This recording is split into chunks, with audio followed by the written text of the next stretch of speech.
अखिलेश और प्रियंका की बातचीत के बाद टूटा गतिरोध। 17 सीटों पर लड़ेगी कांग्रेस। यूपी में इंडिया गठबंधन के घटक दल सपा कांग्रेस के बीच गठबंधन तय हो चुका है। कांग्रेस 17 सीटों पर चुनाव लड़ने के लिए तैयार है। बताया जा रहा है कि गठबंधन में अहम भूमिका प्रियंका गांधी और अखिलेश यादव की रही। दोनों नेताओं के बीच फोन पर विस्तार में चर्चा हुई, जिसके बाद गठबंधन को अंतिम रूप देने पर फैसला हुआ। दोनों दलों के बीच हुए निर्णय के मुताबिक कांग्रेस 17 सीटों पर लड़ेगी, बाकी सीटों पर सपा अपने प्रत्याशी उतारेगी।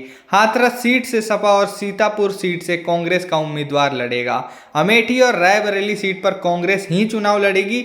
दोनों दलों की संयुक्त प्रेस कॉन्फ्रेंस होगी, जिसमें कांग्रेस से अविनाश पांडे और अजय राय और सपा से राजेंद्र चौधरी और नरेश उत्तम पटेल मौजूद रहेंगे। दोनों दलों के बीच सीटों को लेकर बना गतिरोध कल रात तक जारी रहा, जिसके कारण सपा अध्यक्ष अखिलेश यादव घोषणा करने के बावजूद रायबरेली में राहुल गांधी की भारत जोड़ो न्याय यात्रा में शामिल नहीं हुए। न्याय यात्रा मंगलवार को अमेठी रायबरेली से होते हुए लखनऊ आई और बुधवार सुबह उन्नाव के लिए रवाना हो गई। लखनऊ में भी राहुल की यात्रा में सपा का कोई प्रतिनिधि शामिल नहीं हुआ। इससे यह मान लिया गया था कि यूपी में भी इंडिया गठबंधन टूट गया है। सपा ने भी मंगलवार देर शाम 11 प्रत्याशियों की घोषणा कर दी थी। इसमें वाराणसी सीट पर भी अपनी प्रत्याशी उतार दी, जो कि पहले कांग्रेस को देने की बात कही गई थी। हालांकि कांग्रेस के सहमत हो जाने के बाद यूपी में इंडिया गठबंधन बना रहेगा। सपा ने मंगलवार को प्रत्याशियों की तीसरी सूची जारी की थी।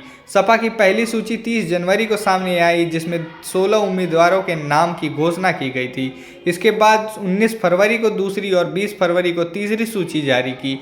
सपा ने अब तक यूपी की 80 लोकसभा सीट पर 31 उम्मीदवार घोषित कर दिए हैं। बहुत बहुत धन्यवाद आपका।